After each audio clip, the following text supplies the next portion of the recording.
În cadrul acestui tutorial, voi prezenta modul de lucru în aplicația ECRIS într-un dosar având ca obiect luarea măsurii arestării preventive. Voi înregistra un dosar cu acest obiect, în care propunerea de arestare preventivă este formulată de DI-code, structura centrală. Clic dreapta pe săgeata din lista cu obiecte și tastez luarea măsurii.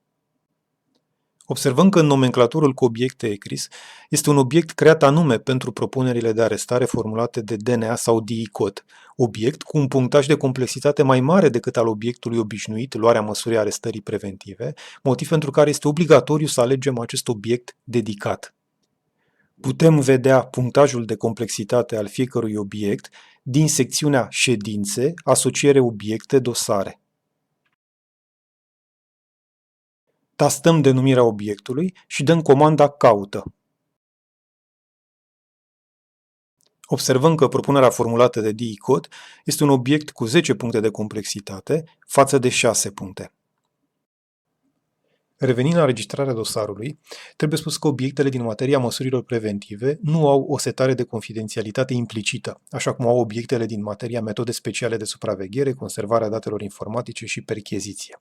Astfel că, după înregistrarea dosarului, nu vom găsi aplicat automat bifa dosar confidențial, ca în cazul dosarelor cu obiecte din materia amintită. Dar sunt instanțe care au stabilit ca grefierul registrator să aplice manual bifa dosar confidențial în dosarele cu obiecte din materia măsurilor preventive, consecința fiind aceea că nici aceste dosare nu vor fi preluate pe portalul instanțelor de judecată portal.just.ro, întocmai ca dosarele din materia mijloacelor probatorii. Este așadar un caz de practică neunitară. În acest context, se poate preciza că hotărârile CSM prin care este reglementată publicarea hotărârilor judecătorești nu includ obiectele din materia măsurilor preventive în enumerarea obiectelor cu caracter confidențial. Bifez dosar de urmărire penală, completez că dosarul are o singură parte, este propunere de arestare a unui inculpat, și las 1 la număr de volume, fiind o casetă dedicată dosarului instanței, urmând ca numărul de volume al dosarului de urmărire penală să-l completez la dosarul de urmărire penală din secțiunea Dosare componente. Aleg unitatea de parchet și completez numărul dosarului de urmărire penală. Tipul de document este actul de sesizare și, față de obiectul dosarului, aleg propunere de arestare preventivă. Și acum comanda adaugă pentru înregistrarea dosarului și generarea numărului unic. Deschid dosarul și primul lucru pe care îl voi face este să înregistrez numărul de volume al dosarului de urmărire penală pentru a actualiza complexitatea dosarului, care acum are 10 puncte de complexitate. Accesez rubrica Dosare componente, încarc dosarul de urmărire penală, menționez numărul de volume, comanda modifică și observăm că aplicația anunță că a fost recalculat punctajul de complexitate al dosarului.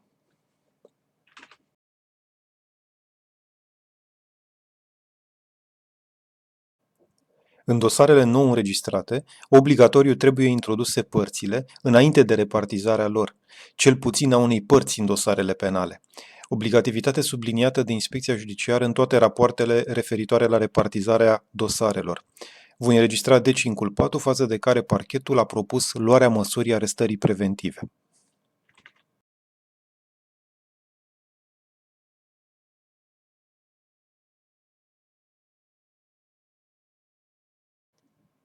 Pentru că inculpatul este în stare de reținere, iar propunerea de arestare nu a fost încă soluționată, la întrebarea judecat în stare de arest în cauză, voi aplica bifa nu.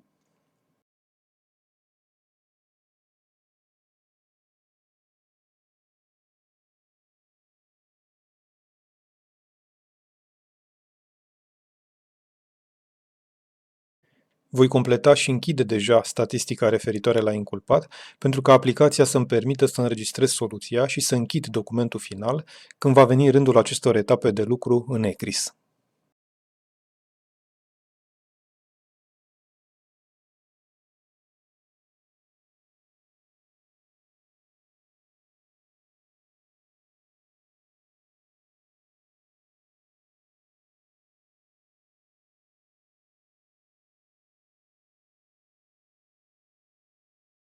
Potrivit articolului 102, aliniatul 1 din Regulamentul de Ordine Interioară al Instanțelor Judecătorești, dosarele având obiecte de competență a judecătorului de drepturi și libertăți trebuie evidențiate în ECRIS în legătură cu dosarul având ca obiect prima cerere, propunere, plângere sau contestație formulată în cauză. Deci trebuie să verific dacă există dosare cu alte cereri formulate în cauză și să identific primul dosar. Prin cauză înțelegem în această etapă dosarul de urmărire penală, în care e posibil să se fi formulat anterior cereri în materia procederilor probatorii, supraveghere tehnică, percheziție și așa mai departe. De aceea, cel mai util este să caut alte dosare ale instanței pe baza numărului dosarului de urmărire penală din secțiunea Dosare, căutare avansată dosare. Motorul de căutare după numărul dosarului de urmărire penală este marcat cu banda albastră, căutare avansată, și am acces la el cu click pe săgeata din dreapta. În câmpul Conține dosarul, completez numărul dosarului de urmărire penală.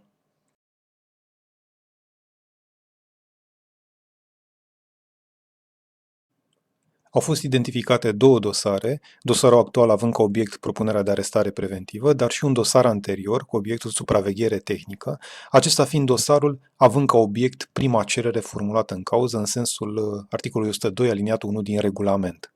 Voi accesa dosarul actual cu obiectul luarea măsurii arestării preventive și îl voi evidenția în legătură cu dosarul având ca obiect supraveghere tehnică, utilizând rubrica Relații cu alte dosare. Menționez numărul dosarului având ca obiect prima cerere formulată în cauză, aleg din lista predefinită o cale de relaționare, iar în câmpul Motiv pentru relaționare menționez temeiul din Regulamentul de Ordine Interioară cu tastatura setată pe limba română, tradițional sau legacy.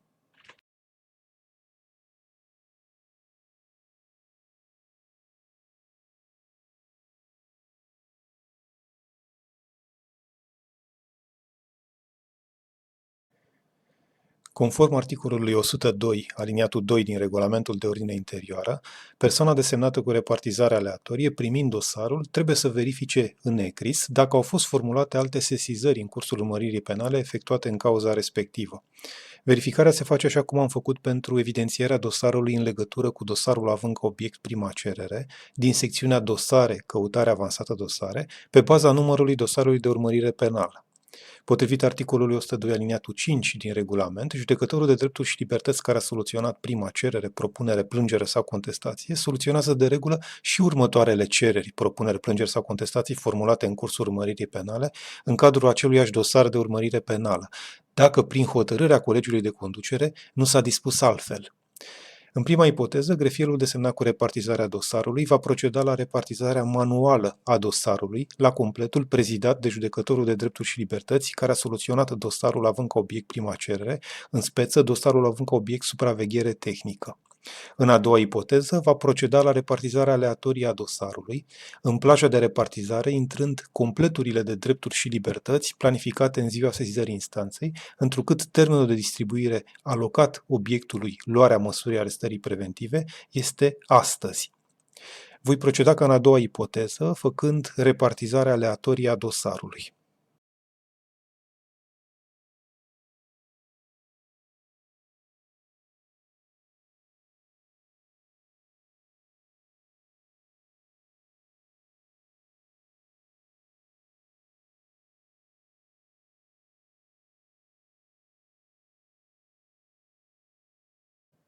Dosarul a fost repartizat aleatoriu la completul C1-JDL, cu prim termen repartizat automat astăzi.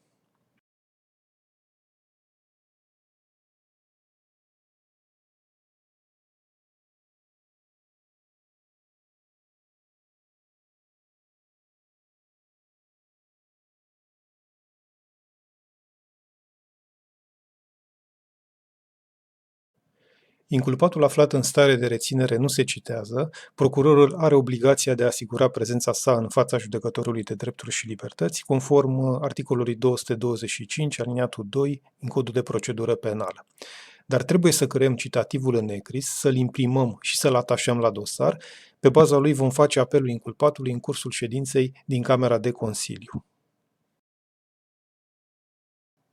Pentru dosarele de competență a judecătorului de drepturi și libertăți care nu sunt confidențiale, se generează lista de ședință din Camera de Consiliu. Vom da comanda salvează ordinea, chiar dacă este un singur dosar în listă. Bifez afișează coloana arestat, după care voi face mențiunea în nord că inculpatul este reținut. Lista cu rânduri goale este pentru judecători și pentru procurorul de ședință.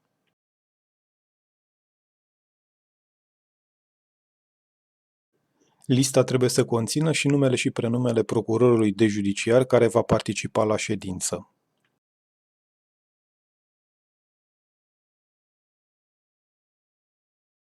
Selectez și copiez lista într-un document Word.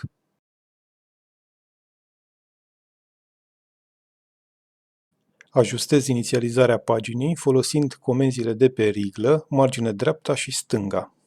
Adaug mențiunea reținut și apoi ora ședinței.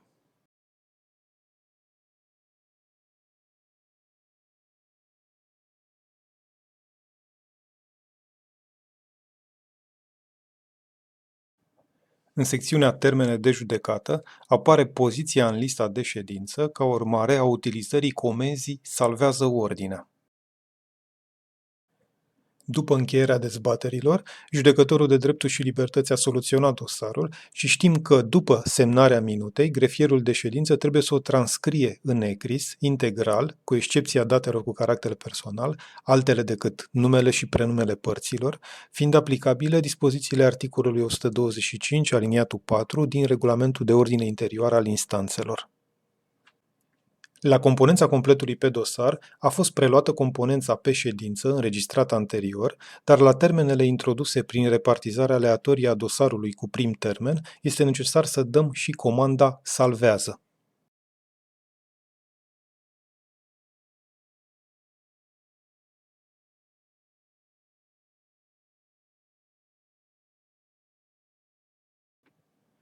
În practică se aleg soluțiile încheiere sau soluționare. Dar niciuna nu este de tip final pentru că, din punct de vedere statistic, sunt finale numai soluțiile cuprinse în arborele soluționare. Însă în lista cu tipurile de soluții finale din soluționare nu vom găsi un tip de soluție potrivit cu obiectul acestui dosar. O variantă de compromis este să alegem admite sau, după caz, respinge cererea.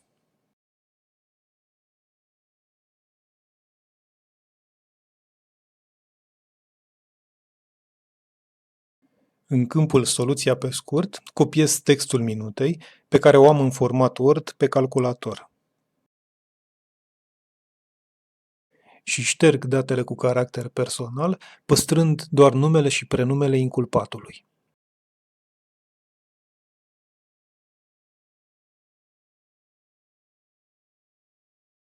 În lista predefinită cu documente de soluționare, există un document final creat special pentru acest tip de cauze. Încheiere, măsuri preventive, faza de urmărire penală. Este o încheiere de tip final.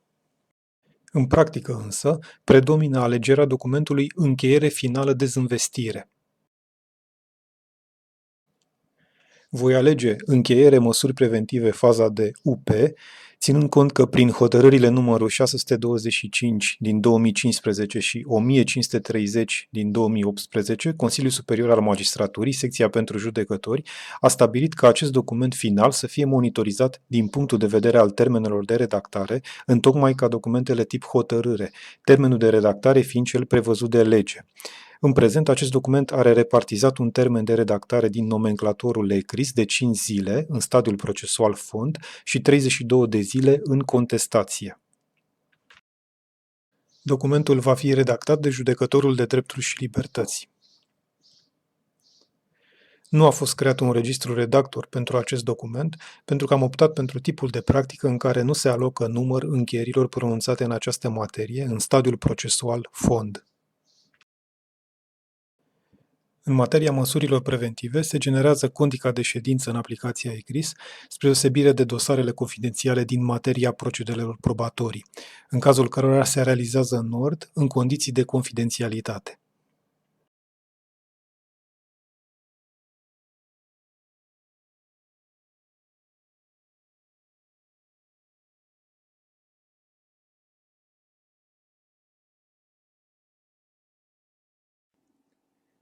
Aplicația ECRIS permite înregistrarea mandatului de arestare preventivă, însă nu există în instanță o practică în acest sens.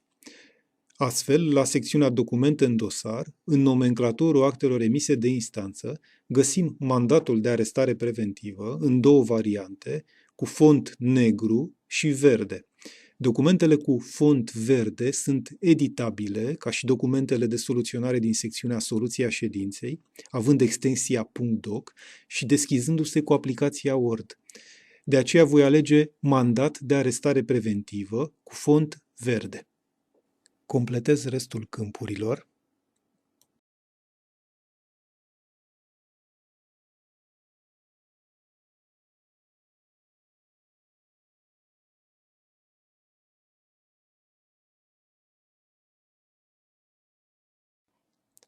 Aplicația ECRIS permite generarea în mod automat a numerelor mandatelor de arestare preventivă. Condiția este ca în modulul de administrare să se creeze un registru de redactare, ca și în cazul documentului de soluționare hotărâre.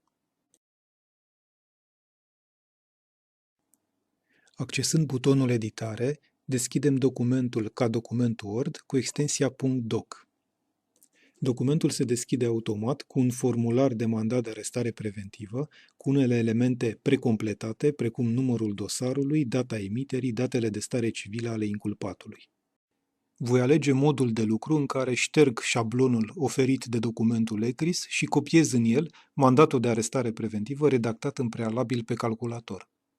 Salvez documentul în baza de date ECRIS, ca și în cazul documentelor de soluționare.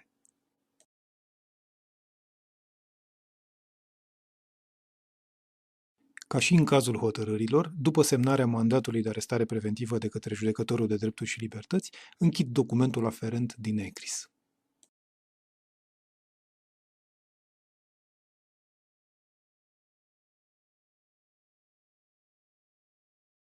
Aplicația ECRIS permite și înregistrarea declarației inculpatului, operație obligatorie la instanțele care au implementat dosarul electronic. Practica fiind însă neunitară, unele instanțe exceptând de la scanare documentele din dosarele de competență a judecătorului de drepturi și libertăți. În cazul în care s-a optat pentru scanare, documentul trebuie introdus de la secțiunea Acte depuse la dosar, unde găsim tipul de document Declarație de inculpat și îl înregistrăm.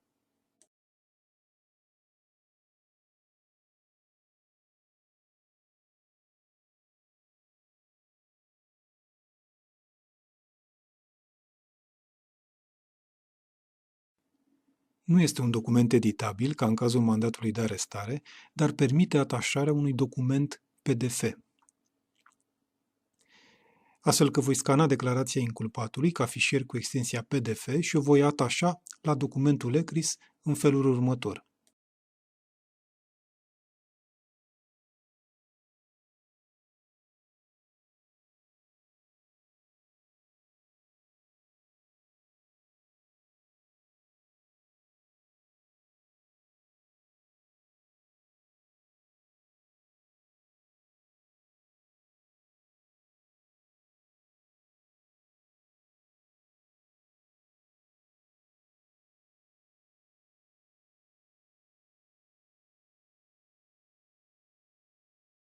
După semnarea încheierii de către judecătorul de drepturi și libertăți, grefierul de ședință trebuie să închidă în aceea zi documentul de tip final, fiind aplicabile dispozițiile articolului 131, aliniatul 6 din Regulamentul de Ordine Interioară al Instanțelor.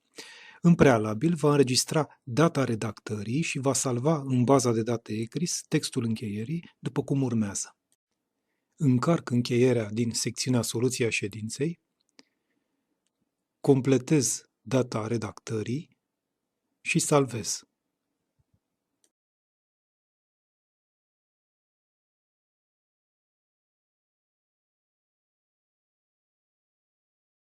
Deschid documentul cu butonul Editare, șterg șablonul de încheiere cu care se deschide implicit documentul și copiez încheierea redactată în aplicația Word și salvată pe calculator.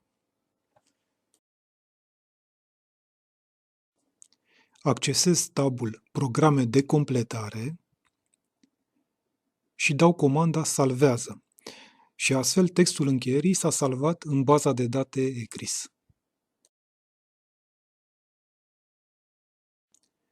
După data redactării și salvarea încheierii, voi închide documentul de tip final de la Documente în dosar.